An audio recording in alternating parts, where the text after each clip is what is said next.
All right, hello everybody. Welcome to your very favorite Bronze Age comic book podcast, Flea Market Fantasy. I'm your co-host, Mike-DELL, and as always, I'm joined by Mike-DELL of the LCS Hockey Radio Show. Correctamundo, and this week is Mike-DELL's pick. So, Mike, why don't you tell us what we're reading and what we're reviewing? We're doing the Inhumans issue 9. I believe it's 1977, right? And, yes, it is. With an asterisk, though. Yes, because this issue actually reprints the first two issues of Amazing Adventures from 1970. Correct. And those two issues of Amazing Adventures, they were split. It was Inhumans and Black Widow. Right. So the first two issues had one complete storyline. So they plucked those out of those issues and put them in for a reprint in issue 9, because apparently they missed a deadline, because if you see when we get into the issue on the splash page, it says something about the pages were lost in transit. I think it's hilarious. Yeah, somewhere between the city of New York and the rolling hills of Pennsylvania lurk the pages of what would have been Inhumans number 9. I love it back then because, obviously there's no internet, and they were always flying by the seat of their pants. And so, yeah, there was a lot of reprints back in those days. And Marv Wolfman, when he became editor-in-chief for like 2 weeks, he had this thing called, I think it was called like Fill-In Comics. And so every month there would be like, I don't know who, Bill Mantlo and Sal Buscema or whoever, they would put out a different story and would always have at least 2 different Marvel characters, like it'd be Spider-Man and the Avengers or Iron Man and the Hulk.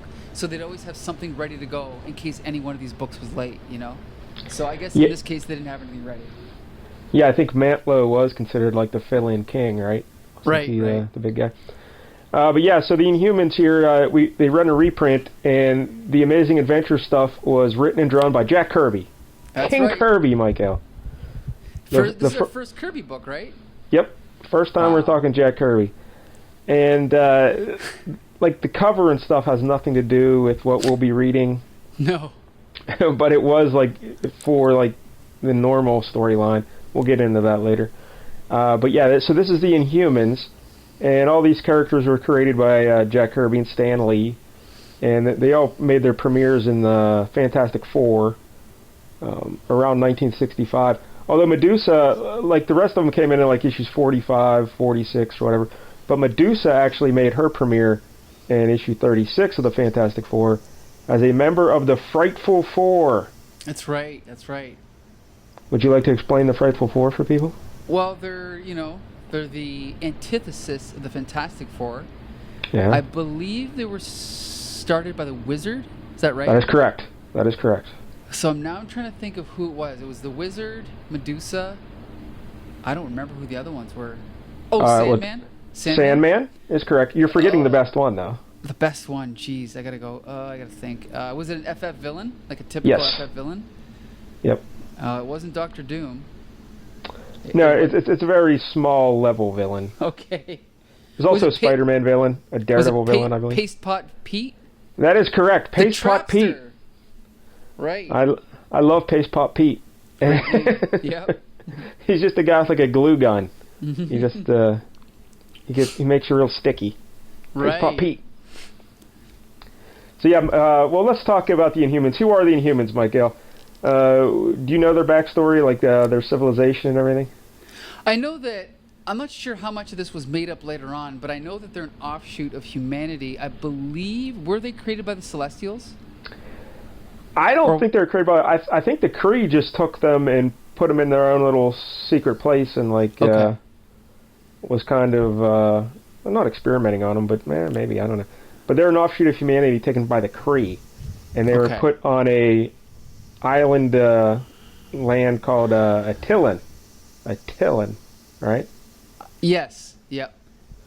And it was an island in the North Atlantic Ocean, and eventually then they had to move. It gets convoluted, but in our story today we'll be reading, they're now in the Great Refuge, which is a place in the Himalayan mountains, because they had to move. They were worried that because of Earthlings were getting better technology and planes and whatnot, that they'd discover their island.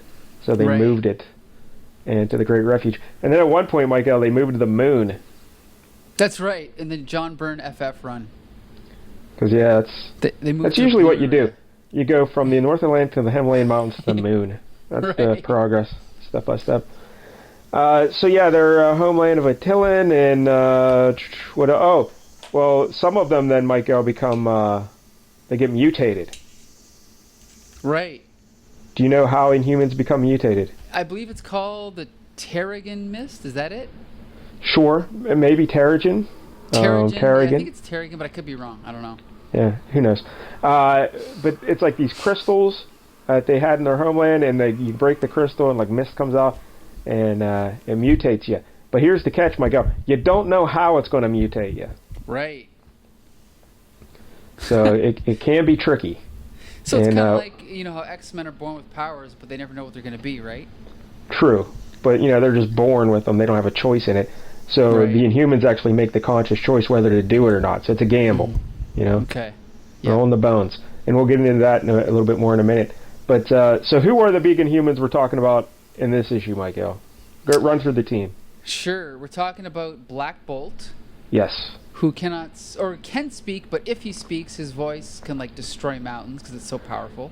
Yeah, his power is he can harness electrons and manipulate them and stuff. But yeah, his voice, if he screams, it can wreck everything. Right, so right. He always has to stay mute, and he has a little antenna on his head, Mike-El.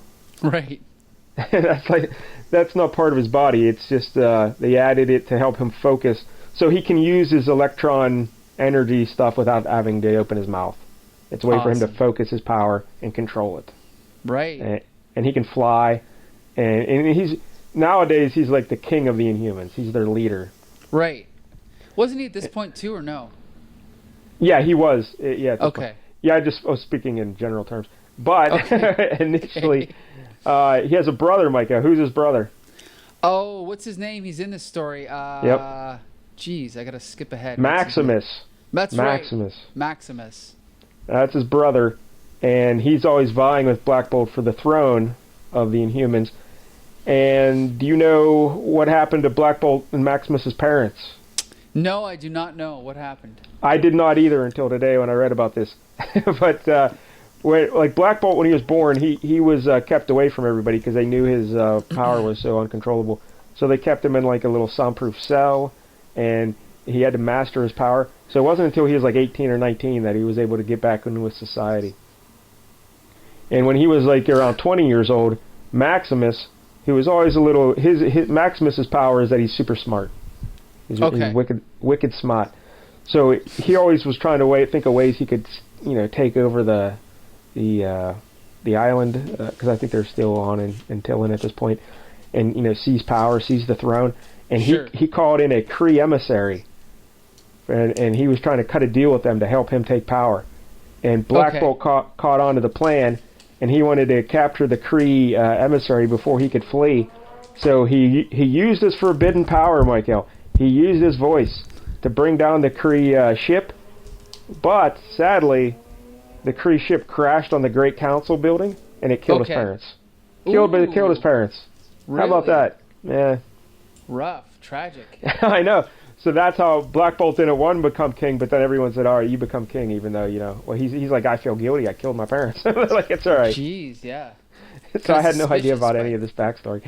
So he became the king, and Maximus, because whenever Black Bolt uses his screaming power, it kind of affects Maximus. And Maximus also had some ability where he could get glimpses of future events, future memories. And when Black Bolt screamed to bring down that ship, Maximus got flooded with his memories of his whole future life, and it made him crazy. That's how he gained the nickname Maximus, Maximus the Mad. Gotcha. Right? Okay. So from that point on, Maximus is always trying to steal the throne from Black Bolt. Mm-hmm. And, they're very heated rivals. All right. So who else have we got in the Inhumans, Mike-El? We've got the aforementioned Medusa. Yeah, and what's her power? She has this crazy hair that she can kind of control it, right? She can use it to grab things and manipulate things. I think that's pretty much it, right? That's it. That's her power. Yeah, her hair can grow really long, and I guess just from the head, right? The hair on the head. It grow really long. I think so. Not her leg hair or anything else unmentionable. But yeah, it's a weird power. And yeah, she just uses it kind of like her hair's like an octopus or something, you know, like just grabs people. And I guess she's Black Bolt's second cousin, which is a little weird. Oh, I didn't know that. Okay. Yeah. All these Inhumans are all like cousins and stuff. Because she loves the Black Bolt. I guess they're officially married at this point in the story, right? I don't know. But they're like the king and queen of the Inhumans. And for a while, though, as we mentioned, she was part of the Frightful Four, so she was bad there. Because the Inhumans were fighting some enemy, and she was on a sky sled that crashed.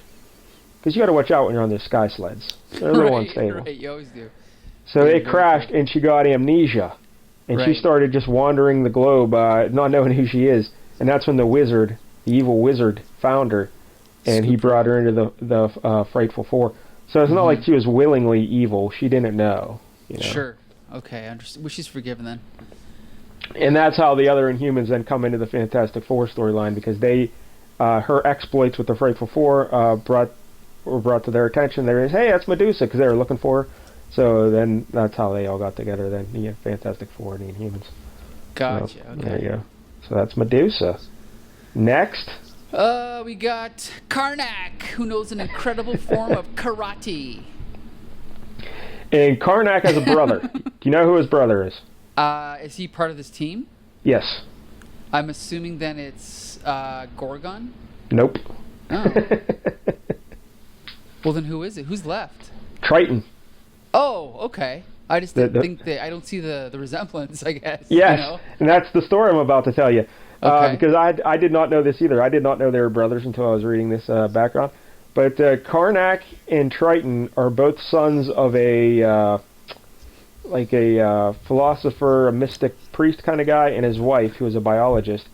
And Triton was the older brother, and when they subjected him to the Terrigen Mist, or Terrigen Mist, whatever, and he mutated into this sea creature, like a fish, basically. Sure, yeah. An aquatic sea creature. He's all green with fins and scales and everything, and he has to live in the water. He can't live on land.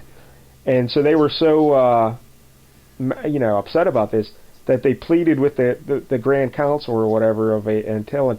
They said, hey, can we not put our second child into the Terrigen Mist? Can we, forget that? And they said, okay, that's all right. You don't have to put your second child, who was Karnak, into the Terrigen Mist. So instead, Karnak studied under his father, intense study, in the ways of meditation and the kung fu and all kinds of other stuff. So he just studied his whole life, and he became a master of different fighting skills. And he also developed a unique ability to sense something's weak point. Right. And even though he's never been subjected to the Terrigen Mist, he has no superpowers or anything, he's still incredibly strong because he knows just where to hit things. That's right. To do the most damage. So, it's Karnak. But, that's why they don't look alike. One brother went into the mutation stuff, and the other did not. Gotcha. So, and now we're left with Gorgon, right? Is he the last guy? There's technically Crystal. Oh, yeah. Crystal is what, Medusa's sister? Is that how that I'm works? not sure what she is. I don't really know. In fact, I don't even know her power. Oh, you really? You don't know anything about Crystal? Not really. I mean, I've read stories with her in it, but I cannot remember what she does. She can control the Earth and okay. what do they call that? They have a technical term for it. Telekinesis? Like geokinesis, right? Oh, yeah. Gotcha. Okay. Yeah, I think she can surf she can make the ground surf and stuff. You know what I mean? Okay. But I think she can control other elements as well. Okay. Like even fire and water and stuff like that. And I guess her distinctive feature is she's blonde, but her hair has this black. Her hair's red, isn't it? No, that's Medusa. Okay. Crystal's blonde. It looks orange. It looks orange here. Huh. But anyway. Well, I know other times she's always blonde. Okay. But she has this unique feature to her hair. It's in the back. There's a black symbol in it. Yes, like a circular and it's symbol. always there, no matter where her hair is. Yes. I love that. And she was part of the Fantastic Four for a while. When Sue Richards was pregnant, right? Crystal filled in. Yep. And she was dating Johnny Storm. Yep. And in this issue that we're reading here, she is a member of the Fantastic Four. and it causes some conflict with the Inhumans. Right. All right, so Gorgon, though. What about Gorgon? Gorgon. Wait, did we talk about Triton? Oh, well, yeah, he's Karnak's brother. Okay. Fish guy. So Gorgon, Gorgon is he can create earthquakes, right? Yeah, he's like the bottom of his legs are like a horse. Right. Okay. He's a horse from the. I want to say from the waist down. That'd be quite the benefit if you're a horse from the waist down. Ladies love Gorgon. Yeah, that's right. But his legs are like horse's legs. They got hooves and they're super strong. And if he stomps his foot, it can cause an earthquake. And not quite as appealing to women. Yeah, the hoof feet. Yeah. But he's also really strong. I guess originally he could lift like 40 tons. But I guess he went through like a second mutagen process. Okay. And now he can lift like 80 to 100 tons. Oh, nice. That's but like I guess he got tier. dumber. I think it compromised his intelligence going through it one more time. Yep. Yeah. What can you do? Now there's one person we didn't mention. What about what's the dog's name? Oh, Lockjaw. Lockjaw, right. Yeah, he comes in. Describe Lockjaw for the people. I don't know my dog breeds. I guess he's a big bulldog, right? Yeah, I think he's like a big bulldog. Like gigantic, like the size of, I guess, a horse or big. I don't know. He's enormous. I guess I saw he weighs like 1,200 pounds. Okay, yeah, he's huge. And he also has a little antenna on his head. Yes. And he uses it to teleport, correctly? I mean, yeah, he can teleport up to like 12 people. Right. Through time and space, I believe. Maybe not time. I don't know. Yeah, I'm not sure about time, but definitely space. Yeah, but I might just be making that up. And the one thing I want to point out is in the John Byrne run of FF, he supposedly revealed that Lockjaw could talk. I don't know if you know that. Well, I guess John Byrne tried to make it that Lockjaw wasn't technically a dog. He was another normal Inhuman who went through. That's how he came out of the Terrigen process. He came out as a dog. Okay. And people did not like that. So I think they kind of got rid of that idea. Well, yeah. Did you hear how it was retconned? No. It was Peter David, I believe when he was doing X Factor, he revealed that it was a practical joke that I think Triton and Karnak were playing, and they actually show them holding it looks like almost like a transistor radio, and they're like standing behind a wall laughing as everyone is falling for their gag. So that was Peter David's way of wiping out 5 years of continuity. So I thought it was kind of funny. Yeah, because his original backstory is he was a normal dog who the Inhuman Attilan scientists were doing experiments on. They're doing experiments on dogs, and I think the way it was, he had 4 brothers. This sounds like it was added later, and before they were all subjected to the Terrigen Mist in the womb, I guess, and he teleported his other brothers around the world before he was born, so they didn't really know that there are other 4 dogs out there. Ah, okay. That sounds like a later story, right? Definitely, like they came in and added that. So, but yeah, Lockjaw is a big old bulldog. He looks that way just because, like I said, they were doing experiments on him, and he can teleport. And yeah, that's right. Yeah, very. But cool. he and Black Bolt, they both have the antennas on their heads. Yep. So little floors there by Jack Kirby. Yeah. All right. Yep. So what else about the Inhumans, Mike-El? We did mention last time we were talking about they did have a TV show briefly. Yes. Apparently it was terrible. Yep. I watched episode 1. Did you watch any of it? No, I didn't. Was it good? It wasn't terrible. It wasn't god awful or anything. Okay. I thought there was some in terms of how the story was plotted, I thought there was some good stuff. But the weird thing is they had Medusa lose her hair in episode 1. That's what I heard. It's just so. Oh man, I don't know. They were going for the big traumatic, emotional thing, having her cut her. But I think that undermines the whole point of Medusa. You don't. That should be something you save for later. Exactly. You got to establish the hair first. You got to save that for season 5, right? Come on. Yeah, let people become used to the power and how much her hair means to her, and then take it away from her. Right. But yeah, they did it too soon. So I guess the idea of it was Maximus took over the throne from Black Bolt, and then he banished the Inhumans to Earth, or within the Earth Society, because I don't know where their homeland was.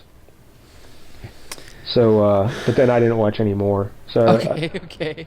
yeah, like it wasn't great but I didn't think it was like totally awful. Like people act like it's the worst thing ever made. I mean, it wasn't like right. It wasn't like levels of the first Fantastic Four movie back when Roger Corman did it or anything like that. Right. You know what I mean? It was like it was okay. I thought is Maximus had some good moments, but yeah. I think that all Marvel live action properties, they kind of hover, like if you were to do a scale of 1 to 10, they kind of hover between the absolute worst is like a 4 and the absolute best is a 6.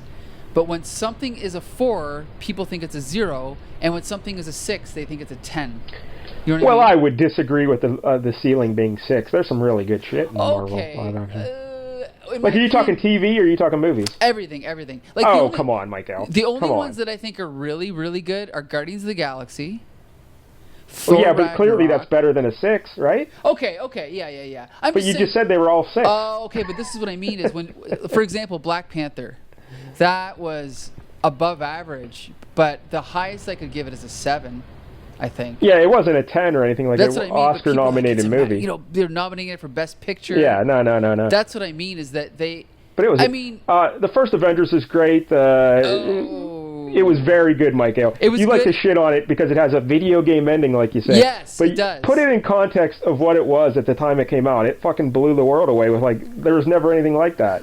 That many superheroes in one movie. I like the interplay between the characters. I like all the actors, but the actual plot didn't do anything for me. Captain America, Winter Soldier, tremendous. Okay, that was good. Yeah. So you're a little harsh saying they're all 6. Come on, Mike-DELL. Maybe a little bit harsh. I'm just saying that when something is above average, people lose their minds and think it's like a masterpiece, and I just don't think so. And then, but the reverse is true too. It's like when something's not even like. Let's expand it to other movies. Like people think Ghost Rider is like a 0 out of 10. No, I own Ghost Rider. It's awesome. Well, I don't know if it's awesome, but it's awesome, like a 5 or a 6. You know, it's enjoyable. You can watch it. Yeah. It's like worth watching. Yeah, people. The second one's a train wreck. Don't watch the second one. It's bad. But the first one's fine. Yeah.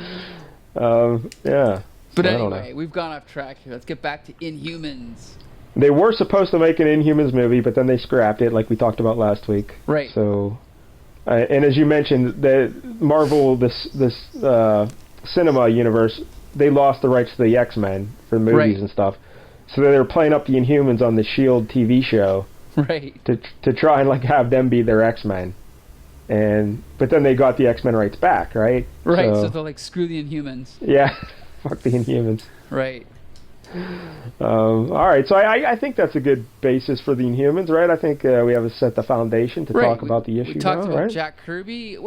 Should we talk about Jack Kirby more, or is that it? Let's talk about the issue first, and then we'll do Kirby. Sure. Now, but there is one thing we got to say. I can't believe you haven't mentioned this. This is the most important thing about this whole comic. Chick Stone, hello. Yeah, that's right, Chick Stone. Yeah, Chick Stone on inks, come on. But our buddy Chick Stone. That's right. Yeah. We'll talk more about it later. Yeah, he inked Kirby a good bit, but I was reading an article about Kirby and Chick Stone, and Chick Stone said the 2 best inkers for Kirby were, and he said their names, and now I can't remember who they were. It was probably Joe Sinnott, I assume? But no, it wasn't Joe Sinnott. That's what surprised me. Okay. It wasn't Joe Sinnott, yeah. But anyway.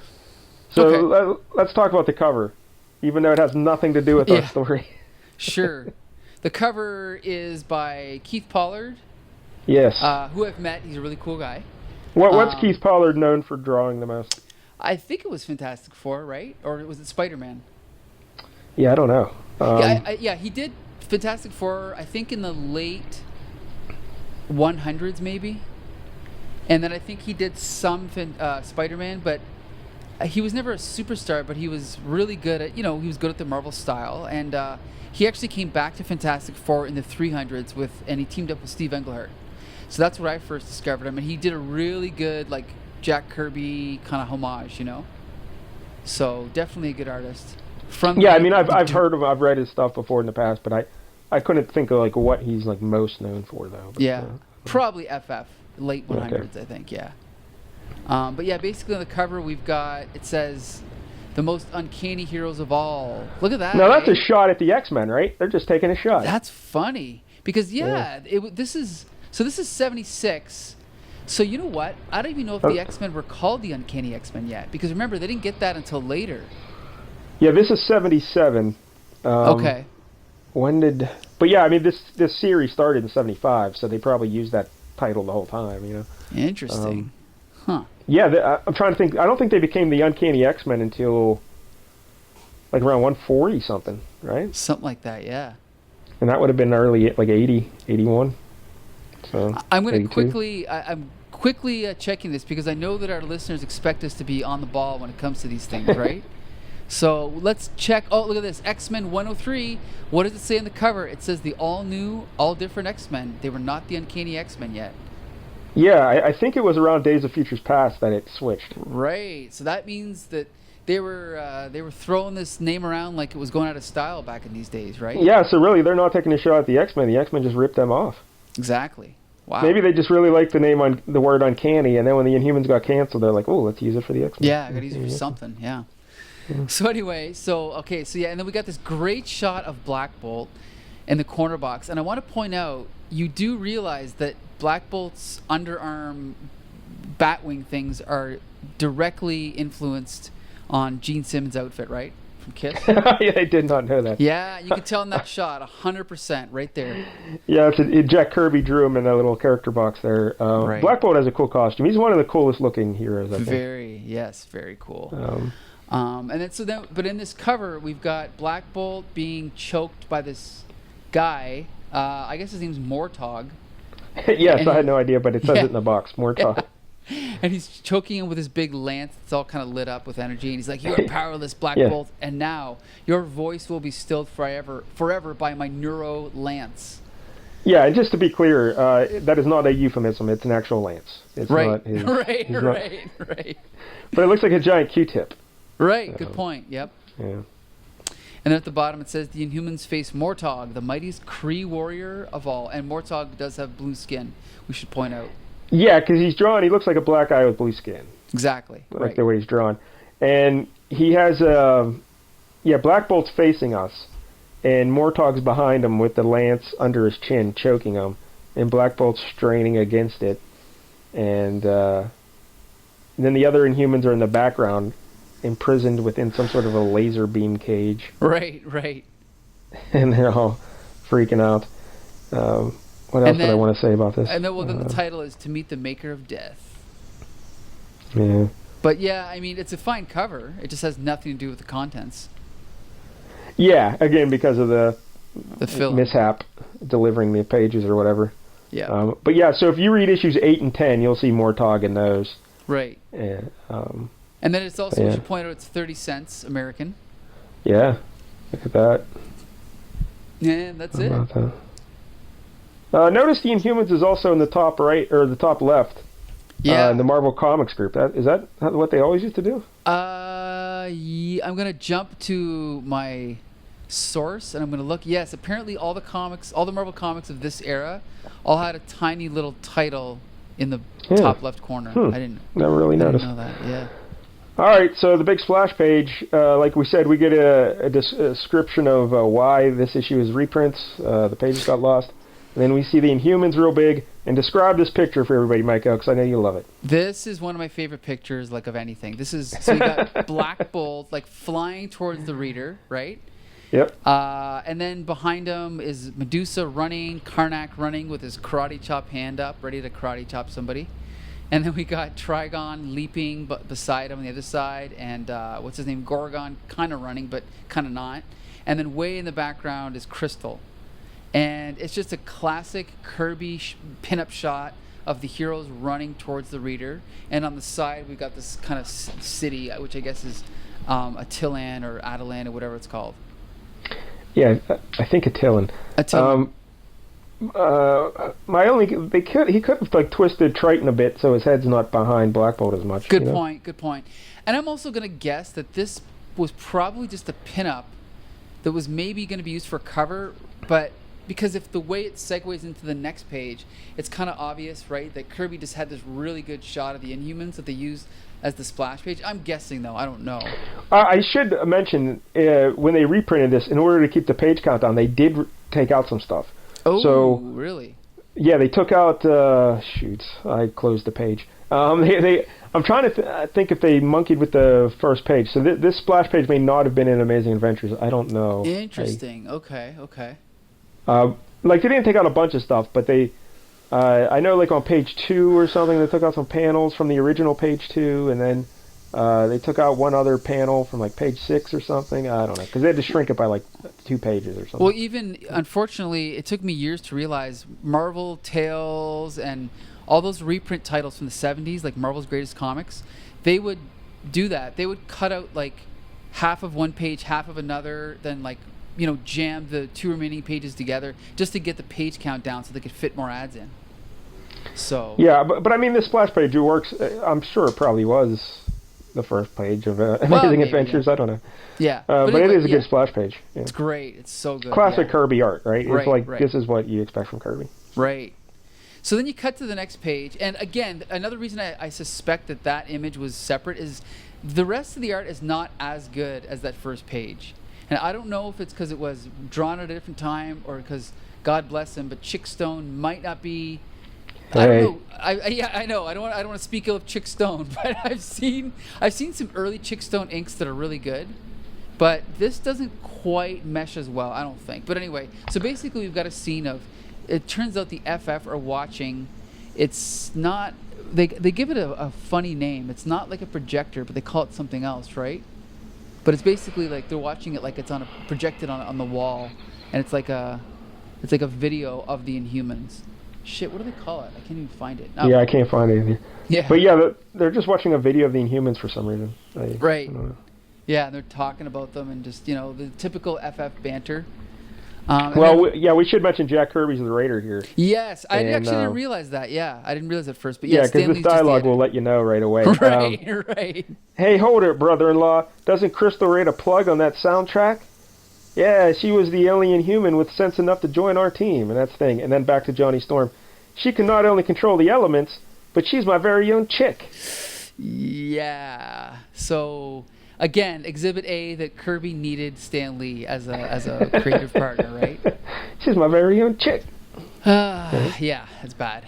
And then, they're groovy. I love them all. Yeah, it's pretty bad dialogue. I guess you got it. Yes, that's the best line. Is Crystal, she's watching the film, they're asking her about it. And things like, you project beautifully, honey.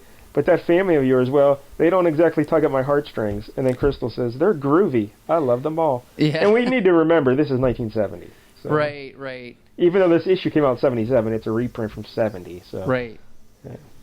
Yeah. So, this was during a period where all these 40 and 50-year-old men were trying to write like teenagers, right? So it was pretty And again, rough. Reed Richards, after she says they're groovy, Ben will regain his grim charm when Sue serves the snacks. Yeah, of course, yeah. Because Sue's got to serve the snacks. Yep.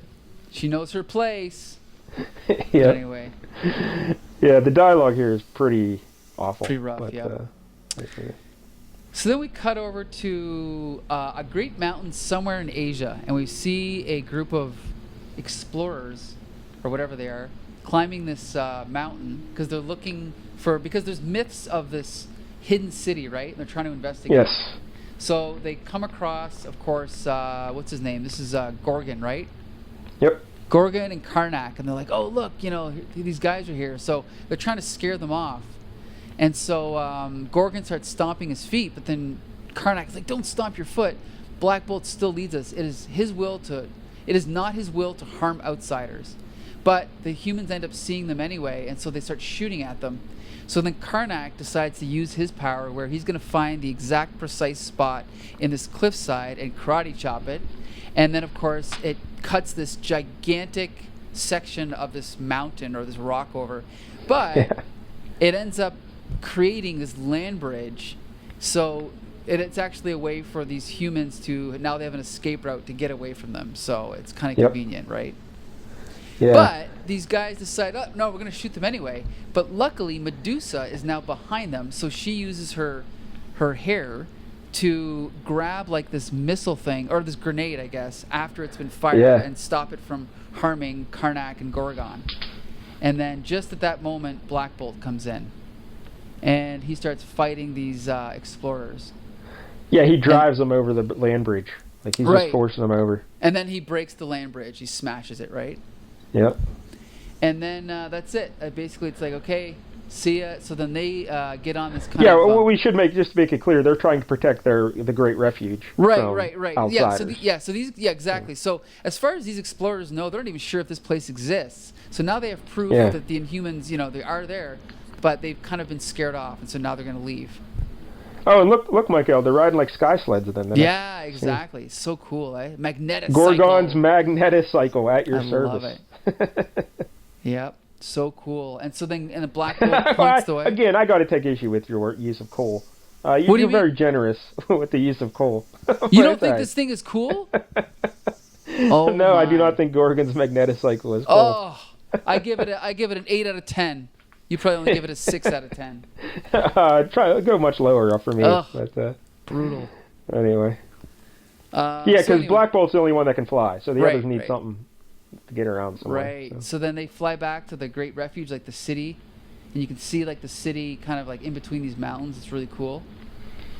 And you get some classic Kirby like design work here. Right. Like flying over the city. You see like all this crazy Kirby architecture, and like you see like these Inhumans. See, that's the kind of thing, is I haven't read many Inhuman stories, so I kind of think of the Inhumans as just the royal family. I kind of forgot that there's like a whole city of them, right? Yes. So you see all these people walking around. It's very cool. Now, this is something I didn't think we ever saw in any other story. Now, correct me if I'm wrong, but I didn't think that Black Bolt had thought bubbles. I don't think we ever saw that when Stan Lee was writing, but I could be wrong. But as Black Bolt is landing, he says, "Triton greets us." He seems disturbed. I don't think we ever saw that before, but I could be wrong. Yeah, that is strange, and it also weakens Black Bolt. I think Black Bolt's strength is that he's so silent, you don't know what's going on in his head. Right. It's like he's so quiet. He's like intriguing because you don't know what he's saying or thinking. Just like Snake Eyes, you don't want to see his thought bubbles, right? Yeah, so this is Kirby again not understanding the characters. Right, because he never read the comics after he finished drawing them.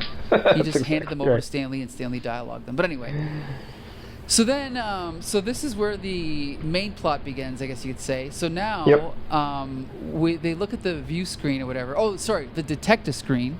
Detective screen. I love it. And, it can't just be like a simple flat screen TV. It's got to be this misshapen thing with like another thing on the side. And, I just love it. And it's this missile coming towards them, but they call it a cobalt warhead. And it's flying towards them, right? Yeah. And they're like, well, it could be a test missile. Humans fire them daily in vast uninhabited regions. We don't know what this could be.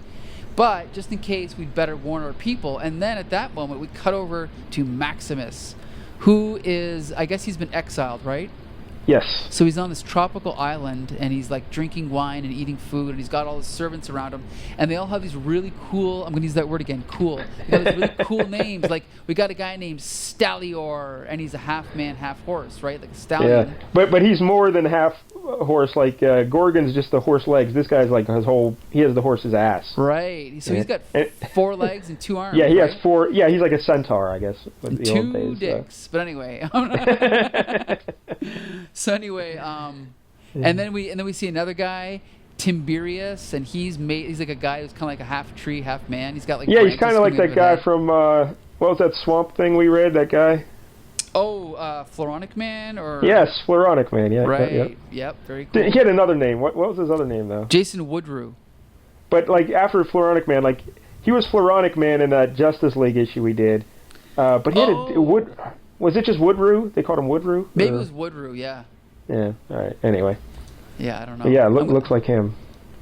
Right. And notice this little tree guy, he's spraying perfume for Maximus. He's like, oh, this is your favorite scent. I love that. That's so cool. Oh, and by the way, Jason Woodrue was also known as Plant Master, Floro, and the Cedar. But I don't think that's what you're thinking of. But anyway, yeah. No, I think Woodrue they were calling him. Woodrue. But I love these little touches. You're right, like spraying the cologne. That's so cool. Yeah. These servants of his, they're his like little lackeys, but they're all Inhumans, and they just worship him like the true king. Right, you know? right. It's great. And then the next page we see another guy. This is Leonis, and of course he kind of looks like a lion, but not really. Yeah, he's like a big mane of hair. Right. I guess. Very cool. And then outside there's another guy what is his name? Aeolus. Aeolus. Right. Your faithful Aeolus salutes you. Right. So this guy kind of flies in and they're chatting it up. And so he basically reveals that he's the one that fired the missile, right? Yeah, but Maximus shot it, not Aeolus. Yeah, not Aeolus. Yeah. Maximus. Right, Maximus. And he's got another one that he's going to fire. And he's like, he's like, so I began the war which will discredit my brother Black Bolt. So basically, yeah, he's trying to trick Black Bolt into thinking someone else is attacking him so that he'll go attack them, which we'll find out more about later. And then he's like, I love this little detail. He has the power to destroy my first missile, but the second, which I send on its way, will be a much closer call. Thus, the game has begun. I love it. There's really no need for the two missiles. Right. Pointless, yeah. Like, one missile would have done the job.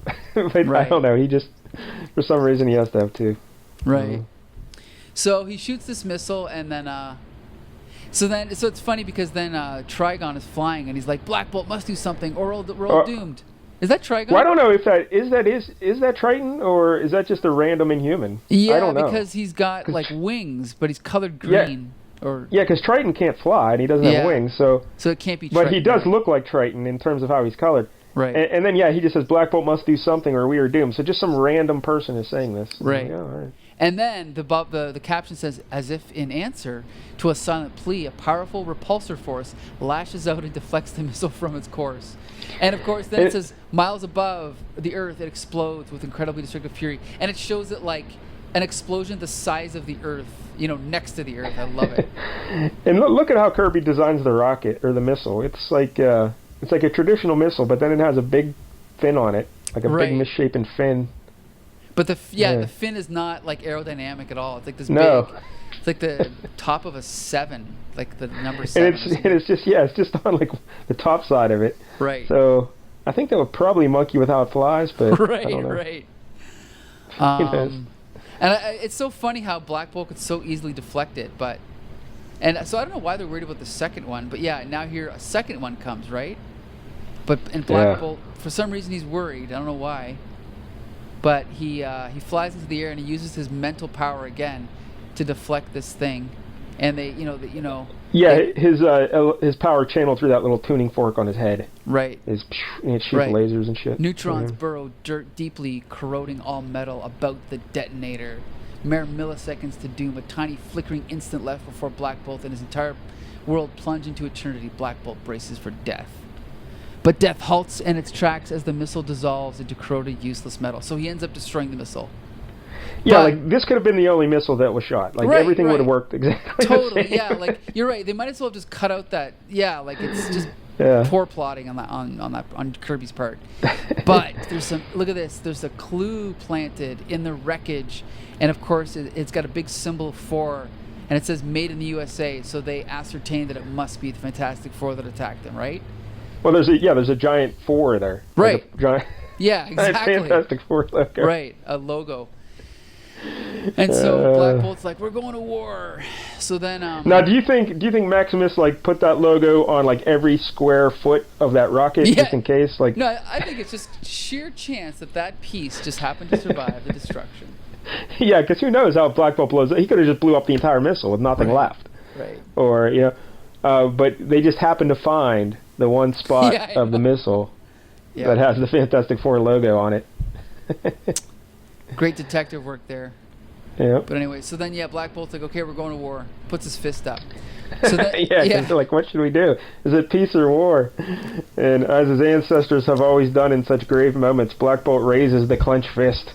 The decision is war. Right. I'm not a huge fan of that fist he drew either. No, it's not great. It's not great. So then the next page they teleport into the Baxter building. They've got Lockjaw in tow. Like he's the one doing it. Yeah, Lockjaw's teleporting them in. Yep. And so then they fly in, and then they're kind of looking around, and for the first thing they do is they go to Ben Grimm's room, and they smash through the door, and then we get some great. Yeah, Lockjaw just pushes right through the door. Right. Even though they say how powerful it is, they're like, it would take an army to wrest this door from the grip. And then Lockjaw, it smashes through. It says, the door, made from space-age metal, gives way under stress of seismic magnitude.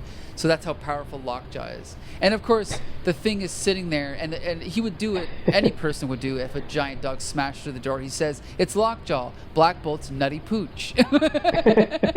Lego, you refuge from an overactive thyroid. I love it. So, yeah. But yeah, Lockjaw just pushes the door right over the thing's head. It like cracks over his head. And then Karnak comes in and gives him a karate chop. Bang. Right. But then he gives him a second karate chop. Why, Mike-El? Why is it? I don't even know why.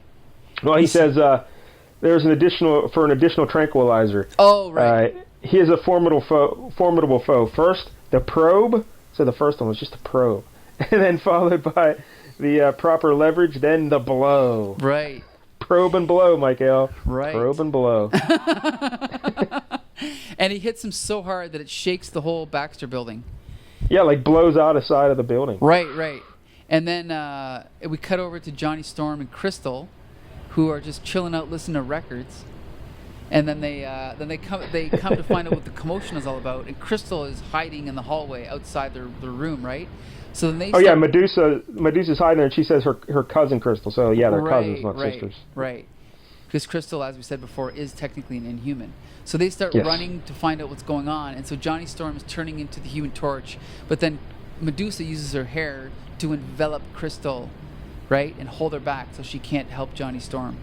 Yeah, that's pretty cool. Yeah, it's very cool. And so he just flies down the hallway towards, what's his name, Karnak? No, not Karnak. Gorgon. And he starts, using his earthquake powers to smash the ground, or his horse feet. And then, yeah, he's making the walls like collapse in on the Human Torch. Right. And then Human Torch is throwing like big fireballs at him, and the walls melting. And then what is this here? Gorgon, huh?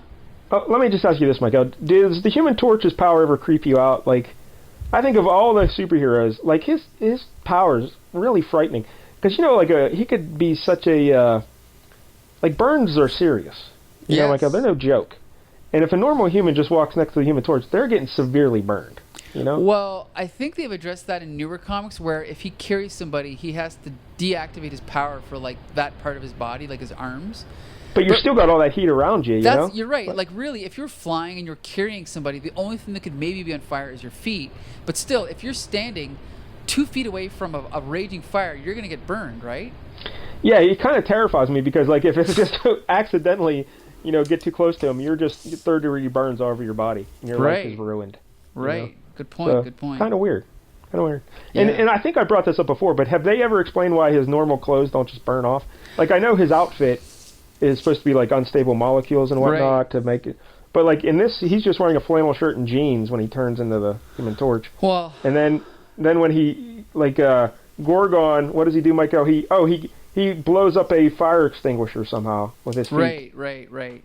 And it douses the Human Torch, and he's back to wearing his flannel shirt and blue jeans. It's a really cool shot. I think that I'm just assuming that all of his clothes are unstable molecules, Right. But now, do you get those at the Gap? I would think so, yeah. I don't know. Does Canada have the Gap? We have the Gap, yeah.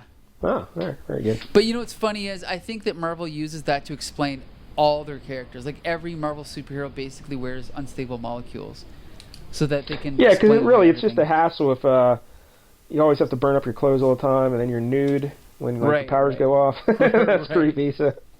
Yeah. All right. But yeah, so Gorgon eventually defeats Johnny Storm. Right. Knocks him out. Yep. And we cut back to Maximus, who's all gloating, right? Because he's like, everything is going according to plan. And I love this shot. He's looking in the mirror and saying, "Hail, Maximus, rightful ruler of the Inhumans. Your exile is almost at an end." He's saluting himself. That's so cool, eh? But I think the panel could have been better designed, right? Like, because the mirror's way off in the side, and he's in the middle. Yeah, maybe. Like, you could have put him into the left, and the mirror more central, so you see him in the mirror more, Yeah, maybe. Yeah, you could argue that. Yep. But then I love, again, the next panel. You see his two buddies. I don't remember their names. Trius and Lioness, or whatever. Yeah, whatever. Yeah, like bowing to him as he walks in. It's so cool.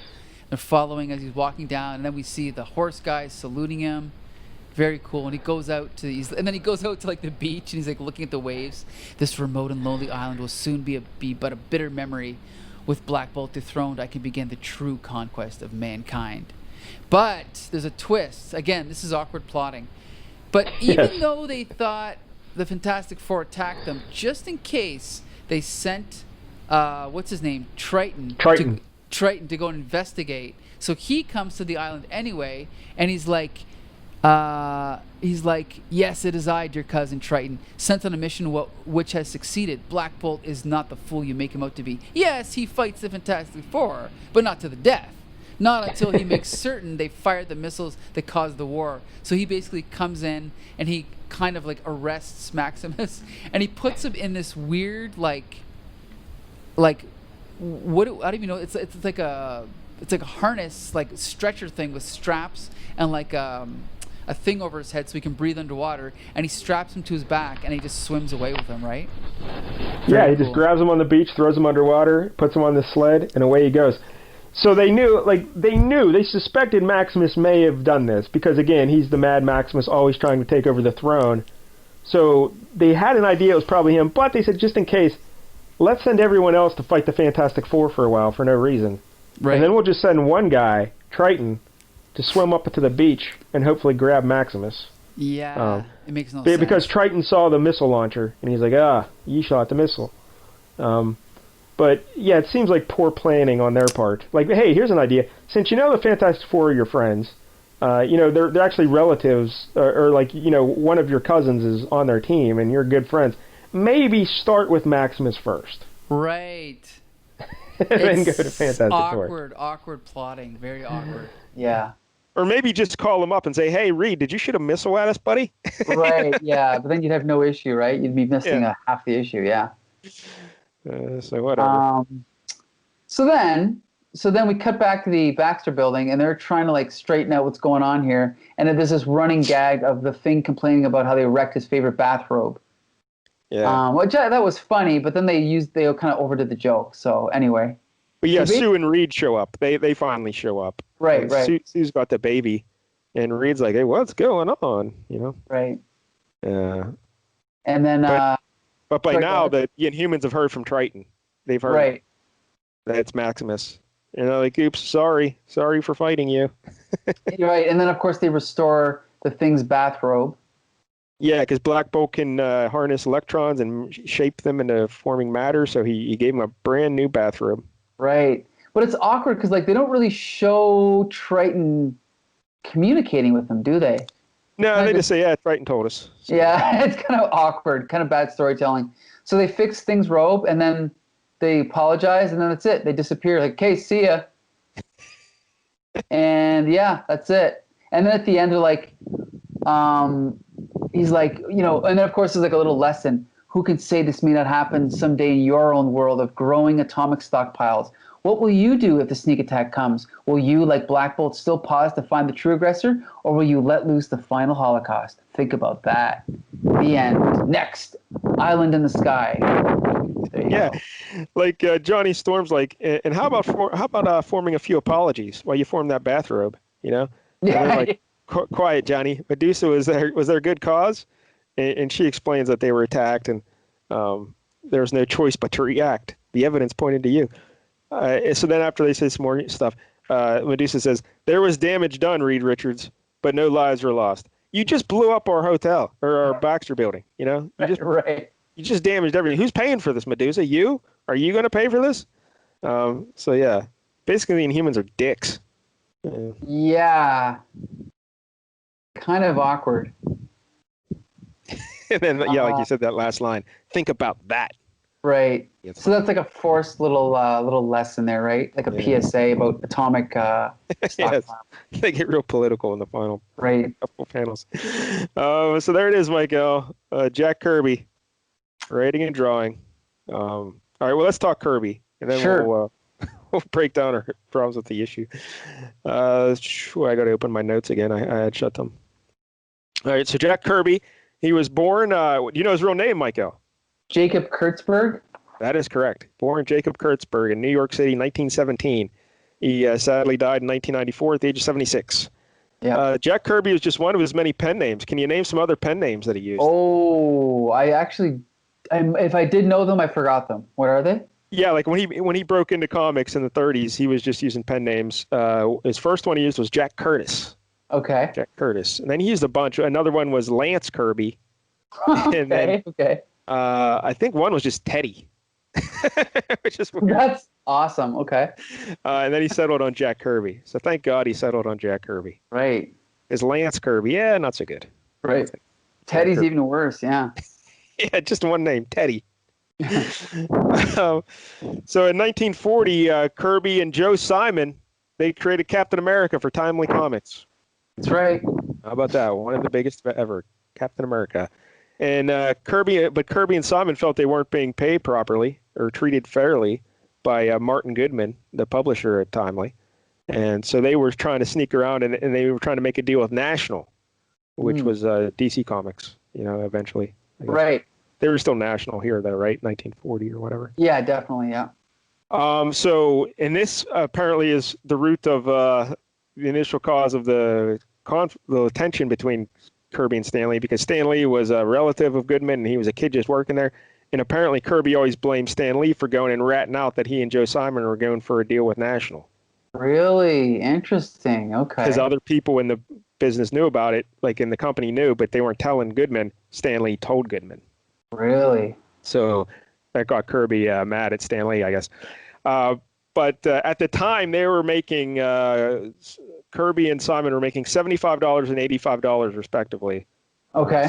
Simon was making the 85, and that's a week. And they cut a deal with National that combined they were making $500 a week. So wow. Quite the bump. Quite the raise, yeah. Double their pay there. So yeah, they went to National.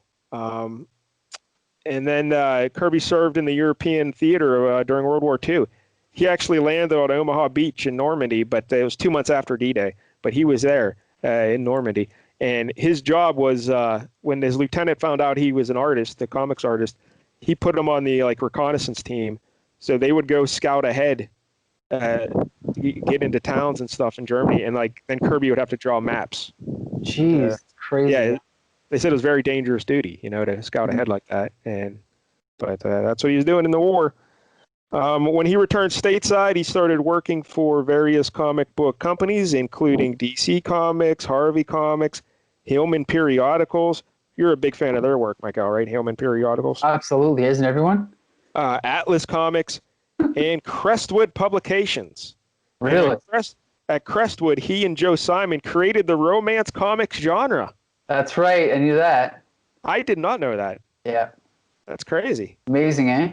Yeah. Get this, though, Mike-El. Okay. Their big seller was something called Young Romance. And then they did a spin-off called Young Love. And together, they were selling 2 million copies a month. Jesus. Wow. What?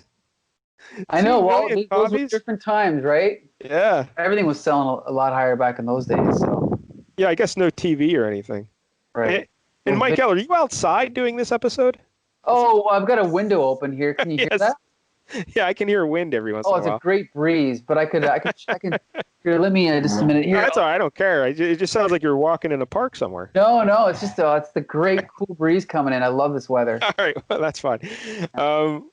So yeah, I had no idea about the romance genre though. That's pretty crazy. Yeah, great. So in 1954, Kirby and Simon started their own comics company. Were you aware of this? No, actually, I didn't. No. It's called Mainline Publications. Really? Never heard of it. It only lasted for 1 year. That could be why. They published 4 books. Oh, okay. 4 titles, so more than 4 issues is what I'm saying. Sure. 4 titles. So the first one was a romance called In Love, because they were still trying to cash in on that romance money. The second one was it's kind of like a dragnet. Like they used real police stories and they made them into comics, and it was called Police Trap. Okay. Then the third one was a military story called Foxhole. Okay. And the fourth one was a Western called Bullseye, Western Scout. Really? Western Scout. Huh. And now during this time, when they were at Crestwood and when they were doing those romance comics, they made a deal with Crestwood that they wouldn't take any money They wouldn't take a lot of money up front for doing the work, but they would get 50% of all proceeds from the book. Really? Okay. So that was a good deal for them. But when they left and they went and did their own stuff, they had an auditor go in and check on Crestwood's books, and it turned out Crestwood owed each of them 130 grand. Jesus. Or maybe they owned them both 130 combined. But that's a lot of fucking money back then. Of course. Yeah. Wow. Okay. So they got real mad, and then I guess this pissed off Joe Simon, and he just decided to leave the comic book industry. Yeah, because he didn't. I know that he didn't really do anything after that, as far as I know. Yeah, he went to work in advertising, like many of the comic people did back then. And he just, I guess the thing with Crestwood was the final straw. He's like, yeah, fuck this. So he went to work in advertising. But Kirby stuck with the comic books. And in the 1960s, of course, Kirby teamed with Stan Lee then when he went to Marvel. And he co-created the X-Men, the Hulk, Iron Man, Thor, the Fantastic Four, the Inhumans. Everything, Mike-El. They created everything, basically. Yeah, sure did. Yep. I guess the big ones he didn't have a hand in were like Spider-Man, Daredevil. Well, it depends, though, because he says that he created a character called Spider-Man, but he had a completely different costume and he shot webs out of his gun.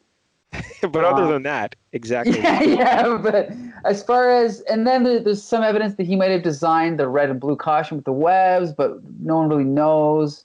But yeah, I mean, that's definitely more Kirby-esque character for sure. Or Ditko-esque character. Yeah, the story I heard about the costume was that they actually ripped it off of a local Halloween costume. I saw that too. Yep. It's totally. Yep. Yeah.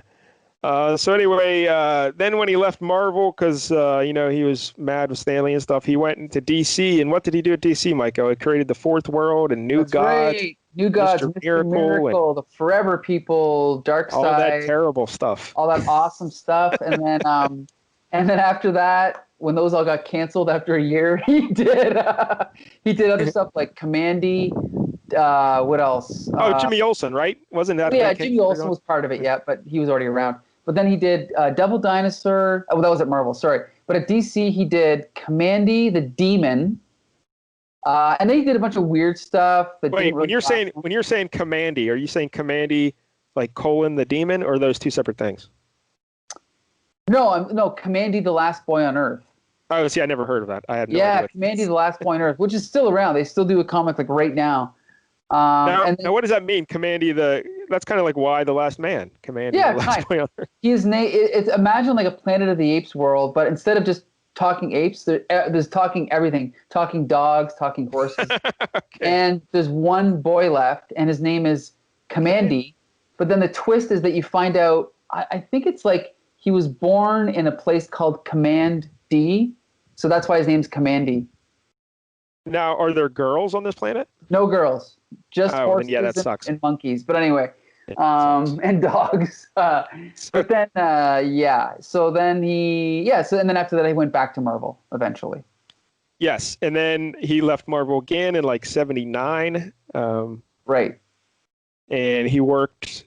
Do you know what he did when he left, Mike-El? Yeah, he went to animation. That's right, Hanna-Barbera. Yeah, he did Thundar the Barbarian, right? Yep. And the new Fantastic Four cartoon he was doing. Right. And Stan Lee was actually scripting that, so they had to work together again on that. Right. And then he eventually went back to DC again and did Superpowers. And that Fantastic Four cartoon, Mike-El, remember that was the one with the robot. That's right, Robbie the Robot, or Robbie Johnny the Storm. That's right. Yep. Now that was because they didn't own the rights to the Human Torch for like animation or something. I think it's because they were supposed to do a movie with them, or they were supposed to do a separate show, and so that's why they had to invent Robbie the Robot. I personally love Robbie the Robot, so. But anyway. He had better dialogue than Johnny Storm in this issue. Yeah, that's true. So in 1987, or wait, I skipped something. So after that, he did independent comics, and he worked for Pacific and Topps. Oh, yes. Now, do you remember any of the stuff he did there? Didn't he do something called like the Bombastic, a guy throwing a bomb? I remember that one. Well, okay, so Pacific was early 80s, and that was Captain Victory, right? And I have no idea. Yeah, Captain Victory, and I can't remember the other one. I bought them. They're okay. They're okay. And then he did Destroyer Duck with Steve Gerber. That's right. Yeah. And then later he did. Have you gotten to the Image stuff he did? No. Because he ended up doing. Oh, sorry, no, not Image. Topps Comics. Yeah, Topps. Topps. But I think some stuff did get reprinted in Image or something, or printed for Image. I don't know. I think what ended up happening was after he died, Image printed a book called Phantom Force, which was like that sounds about right. Yeah, unused pages that they kind of cobbled together and tried to make a story out of. That's kind of like a way to pay tribute to him. But Topps Comics was kind of half decent, where he created all these characters, and then they got these classic creators like Roy Thomas and Steve Ditko to work on this character. So it was a good idea at the time. And I think it sold well because this was during the boom, right, where everything was selling well. Yeah. So, yeah, they were okay. They were fine. Captain Victory and stuff like that. Maybe I'll look into some of those. Yeah. In 1987, he was one of the first 3 members inducted into the Will Eisner Comic Book Hall of Fame. Awesome. Can you name the other 2 initial members? Well, I'm going to guess Will Eisner was one of them. Right? That is correct. Will Eisner is one, yeah. Whew, okay, so it's not Alex Toth, right? Correct. I think he was like in the 3rd or 4th induction class. Okay. Oh, geez. I'm just going to guess. Is it Harvey Kurtzman? Nope. A fellow named Carl Barks. Oh, yes, of course. Uncle Scrooge, Donald Duck artist. Yeah, I should have known that. See, I'd never heard of him. But yeah, he did all the Donald Duck stories and Scrooge McDuck and all that stuff. Yeah. Right. Wow, that's fine company he's in right there. That's great. And I don't think Stan Lee didn't get in until in the 90s. Yeah, that's the funny thing is, like, to the general public, Stan Lee is the face of like Marvel Comics, but to the hardcore like industry insiders, he's kind of like the Bon Jovi, of like comic book creators. The Nickelback. Not to offend your music taste, Mike-EL, but the Nickelback. Oh, trust me, no, I hate Nickelback. I don't think let's be honest, he's not the Nickelback, but he's better than Nickelback. Yeah, he's more like, there's not really a good analogy, but you know what I mean. Like, he's not nearly as respected as Kirby is in the industry, so. He also had 3 TV appearances over the years, Mike-EL. Do you know the 3 shows he was on? Well, one of them was The Incredible Hulk. That is correct. Yeah. You know, like in that episode. I think he was he like the police sketch artist? That is correct. Look at Mike-EL. And so someone was trying to describe the Hulk to him, and when they showed him the picture, it was like the old school classic Kirby Hulk that he drew. Right. So cool. Oh, man, the other 2, I could not tell you what they are. He was a police officer on Starsky and Hutch. Are you serious? Yeah. I got to go back and find that. I love Starsky and Hutch. Wow. It was just like a small, like, I guess, standing in the background kind of deal, probably. But right. Yeah, I don't know how he got that gig. Maybe his friends with Huggy. That's weird. Sure. Yeah. And then the final one he did was in 1993, just like, what was that, a year before he died? He was on a show called Bob. Did you ever hear of Bob? Oh, yes, of course, Bob Newhart. That's right. That's right. Yeah, it was. That was probably the same episode with Bob Kane, right? Yep. Bob Newhart. It was his 3rd TV series. His first one was the Bob Newhart Show. The second was Newhart. So the 3rd one had Bob. That's all that was left. And in season 1, he was a comic book artist. He was coming back. He had a character. He had created a character early in the 50s or 60s, and then he went away to work in the greeting card business. And then they wanted to bring the character back to life, but more gritty.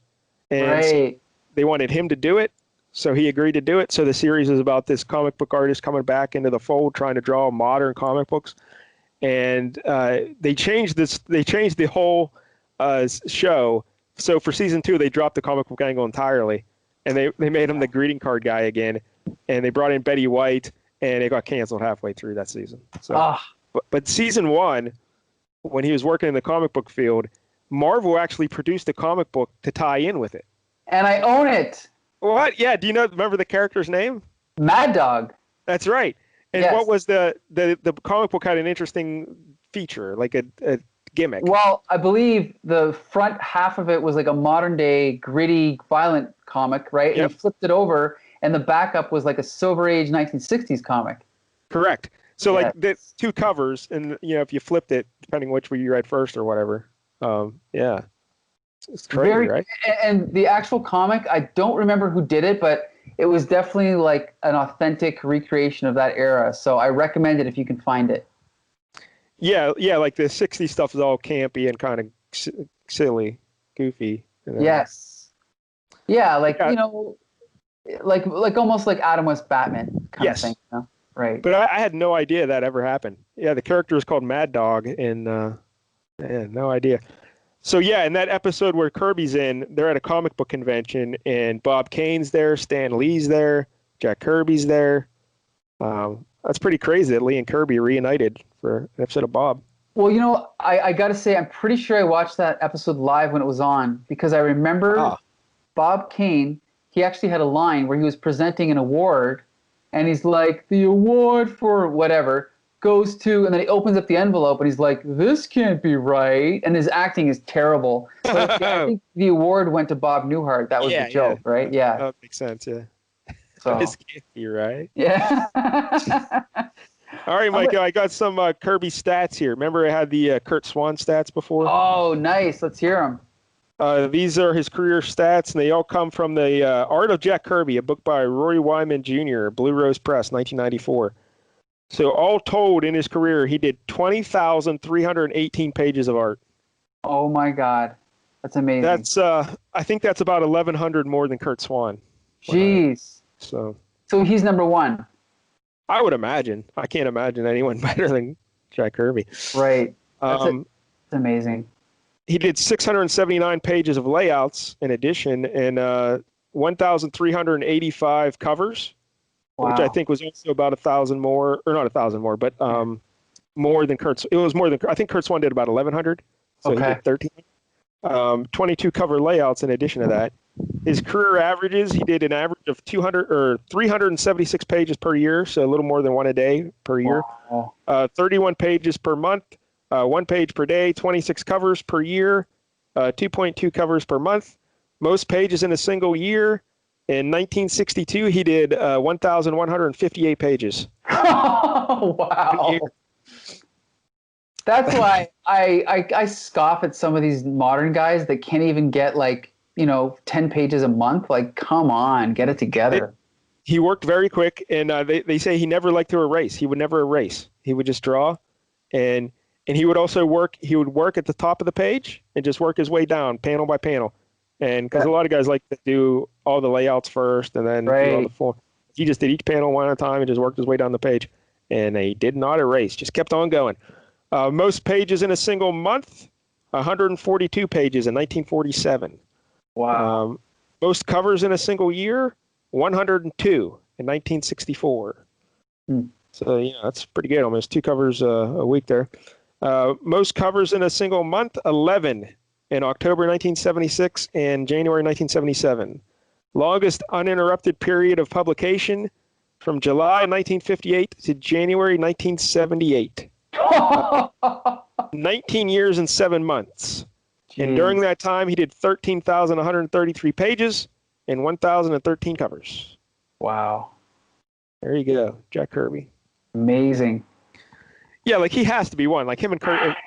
Who would be if it's not Kurt Swan, it has to be Kirby, and we know the stats that Kirby's better than Swan, right? So it is quite ironic. Not ironic, but I mean, those are my 2 favorite comic book artists: is Kirby and Kurt Swan. And then maybe say Alex Toth or John Buscema or John Romita Sr. or whoever. But those 2 are my absolute favorites. So it is funny that not only are they great, they're so prolific. It's just amazing, eh? Who do you think would be third? As far as prolific? Yeah, in terms of most pages. Oh, do you know it? Do you have it in front of you? No, I do not know it. I mean, probably John Buscema. I'm just guessing, though. That would be my guess as well. Yeah. So there might be some guy from the Silver Age. Sure, yeah. There could be someone I'm thinking of. But John Buscema drew so much, and he was so fast as well. He's another guy. He could do 8 pages a day. It was crazy, Yeah. So there you go, the Jack Kirby stats. All right, Mike-El. So, like we said, it's our first issue of Jack Kirby here. Let's start with the writing. Like we mentioned, the dialogue is just ridiculous. Yeah. The dialogue is ridiculous, but I can actually forgive it more because it is trying hard, but it's pretty bad. But I actually think the plotting is pretty awkward. As we said, the 2 missiles for no reason. The fact that they don't investigate or call the Fantastic Four before they just go over there and start kicking ass. Yeah. This is it's weak plotting. Just 'cause anytime you have a plot that could be changed by someone making a phone call or doing something else, it's not a good plot. Like, Right. there should be no choice in what they have to do. You're right. Good point.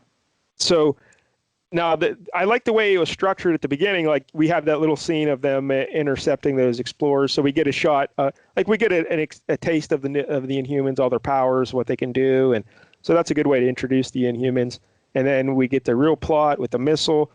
And so I like that structure. But yeah, in terms of the two missiles and blaming it on the Fantastic Four, yet still secretly going to Maximus, I didn't like any of that. No. Yeah. So it's basically just a way to have the Inhumans fight the Fantastic Four without really fighting them. Right. So. Yeah, not great plotting at all. I'll agree with that. And what about the art? Well, the art, like I said, it was pretty much peak Kirby, but I think it's hampered by the inks by Chick Stone. So, what's that? Yeah. Like, so that opening page is gorgeous. The rest of it is a little bit hit and miss. I can still see the great art underneath, but it's not Kirby at his best. But still, Kirby not at his best is still an 8 or 9 out of 10, in my opinion. Now, what are you complaining about with Chick Stone? Like, the lines are too thick? Because you can see, like, especially the outside line of figures and stuff, it's very thick. Very thick, yes. Like, and again, in the early days, it kind of worked, but in this book, it just seems more, like, a lot of times it looks sloppy. Like, he makes it look sloppy, you know? Like, it doesn't flow as fluidly as a lot of Kirby stuff around this time. So that's why I don't think he's as good as, like, Joe Sinnott.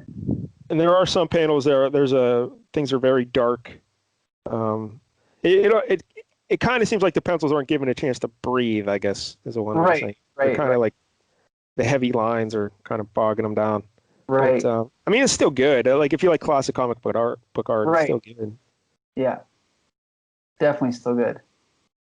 But I don't know if it's like awesome, right? Like, I'm looking through it right now. Like, there's a lot of mid-perspective shots. It's kind of like almost like subdued Kirby, like not over like really dynamic stuff. But right. Yeah, that's what I mean. Like, it's not quite peak, but it's still, even if it's not peak, like, there's so many panels we talked about, you know, of like the guys bowing and just stuff like that. Like, there's so much thought he puts into panels like that. So I still think it's great. It's just not his best. And again, this was 1970s, so this is right when he's about out the door. Right. So yeah, he was probably, like you said, he's probably got 1 foot out the door. So maybe he's not putting his best effort in. Also, just in general with Kirby, when I was a kid, I hated Kirby. I think when I was a little kid, I might have made fun of his poses, but it was pretty early on that I started to really like him, because I noticed that a lot of the artwork they used in Marvel Universe was Kirby, and I would just stare at this art like mesmerized by it. And then it was later I found out it was all by him. So I think I always kind of liked him. Because when I was a kid, I liked like Art Adams. Sure, yeah. You know, Paul Smith, John Byrne, that kind of stuff. I always thought Kirby was too like cartoony, and his anatomy was weird, and because again, there are some anatomy issues in this as well, just the hands and stuff. Right. It's just what you like, you know. Who knows? It's subjective. Sure. But it is a little too cartoony, and I thought all his faces kind of like every guy looks like Reed Richards. It's like, oh, look, there's Reed Richards with blonde hair. There's Reed Richards with black hair. Yes, I'll give you that. Like, there's not a variety of faces or even of expressions. He's more of a master of like body language, like an action, not really like Kurt Swan is like the master of subtle expression, and Kirby's more like action and layout, you know. Yeah, and like it's same with Sue Storm. Like, oh, there's Sue Storm with Crystal with long hair. That's Sue Storm with long hair. That's Sue Storm. Right. Like, he's very limited in that perspective. But the older I got, then I could appreciate the compositions and the dynamic poses and the energy he brought to comic books. And I'm like, oh yeah, this is great, you know. But he's still not one of my like I still would prefer to read John Romita Sr. or John Buscema probably. Okay. But I mean, you got to respect Kirby. It's Jack Kirby. Right. That's kind of like how I am with Steve Ditko, where I do like Ditko, but I think I respect him more than I actually like his stuff, you know? Yeah, I'm with you on that. I was never a huge Ditko fan either. Right. Like, I remember when I was a kid, they had a Ditko do a fill-in issue of Daredevil, and I was pissed. Like, this is later, like in the 80s? Yeah. It was like his later stuff's not nearly as good. I was just like, fucking Steve Ditko, what is this? Right. I had no appreciation for it at all. But, He was at his best on Spider-Man and Doctor Strange, I think, for sure. Yeah, I'd agree. Yeah. Did you ever read? Well, I know we're getting off track here, Ditka, but did you ever read that? What was that book he did on his own? It was like. Oh, you mean was it Mr. A? Or are you talking about? Yeah. No, I never read it. Yeah. So anyway, all right. So what else about this Kirby art, Mike-El? Anything else you'd like to say? Nothing. I just, again, like I said, Kirby is one of my favorite artists. So even like mediocre Kirby is still better than almost anyone, in my opinion. So. Yeah. So what would you rate this 1 out of 10? Woo. Well, like we said, the story is pretty rough. The story is only like maybe a 4 or even lower, but the art is at least an 8, if not a 9. So I don't know. What's the average of that? 7, 6? Yeah, I'd go in that same range as well. I'll go 6. You can go 7. Yeah. Yeah, it's not peak Kirby art, but it's still Kirby. The story is just goofy, but it's still a fun comic book to read. Right, yeah. Of course, it's still entertaining. It's still fun. It's got action. So, yeah, it's still good. Yeah. Just don't let Kirby write dialogue. Exactly. He needed help. Like, even when he went to DC, it would have benefited him to have like a partner with him to help him. I think he did have people help him, but he needed someone strong, someone to say no to him, right? So. Yeah, that's the the big thing, to have someone say no to you. Right. But all right, so there it is, Inhumans number 9. All right, next week, Mike-El. Next week, Mike-DELL. I know you like Roy Thomas, right? I know you like Roy Thomas, so I decided. Who writes worse dialogue, Roy Thomas? Yeah, I decided to pick a Roy Thomas and Gene Colan comic. Oh, I like Gene Colan. Yeah. That's right, in the form of Wonder Woman number 288. What? That's right. I got all excited for a Marvel book. Thomas and Colan. I pulled the rug out from under you. I had no idea Gene Colan did Wonder Woman. Very briefly, this was an attempt at a reboot. You will see exactly how well that goes. But anyway, what year did you say this was? This is I'll send you the link, but this is 1982. 82. And Wonder Woman, what's the issue again? 288. 288. Yep. Wow. I'm shocked at this. This is Look Out World. This is the sensational new Wonder Woman. I was going to say we haven't read a Wonder Woman, but I guess technically we have. She was in that one. Was it All-Star Squadron or no? Oh yeah, I forgot about those. But she was in. She was in that Justice League. I was thinking of that one, the anthology. Like, was that the Christmas one? Was she in or? Oh, Christmas with the Superheroes. Yeah, she probably was. Yep. Remember, like she was visiting a friend or something. And, yep, I remember that. Of course. Yeah. All right. So, that's right. Wonder Woman, the all-new Wonder Woman. So yeah. When's that new Gal Gadot movie coming out? Well, it was supposed to be out like next month, but now it's delayed until next year. I'm not sure exactly when. So. Hey, Mike-El, getting back to last week's issue, the New Mutants. Did you see the New Mutants movie yet? Oh yes, I did. Did you put up a review? Did I miss it? Or? No. Well, unfortunately, we didn't review. We didn't see it until I think Monday. We didn't review it till Tuesday, so it'll probably be up in maybe this weekend if we're lucky, because it's like an hour long, so it's going to take a long time to edit it all together. Yeah, so longer than the movie. Yeah, exactly. Would you like to tease? Give a little. I don't know. I don't want you to spoil it. Say that it's not terrible. It's not terrible. It's not great. I appreciate what they're doing. Small scale story, and I love most of the actors. I'm a huge Macy Williams fan, so I think it was maybe slightly better than I thought it would be in some areas, but slightly worse in other areas. Yeah, I like the small scale superhero stories. You don't have to save the world every time. Exactly. So. All right, that's pretty good. All right, so next week, Wonder Woman. That's right. So every week we do a different Bronze Age comic book. 1 week Mike-DELL gets a pick, the next week I get a pick, and we're available on Stitcher, iTunes, Twitter, YouTube, Facebook, on the Comic Book Syndicate website, all under Comic Book Syndicate. You can also search for Flea Market Fantasy. We do one every week, like I said, and so until next Tuesday, disperse!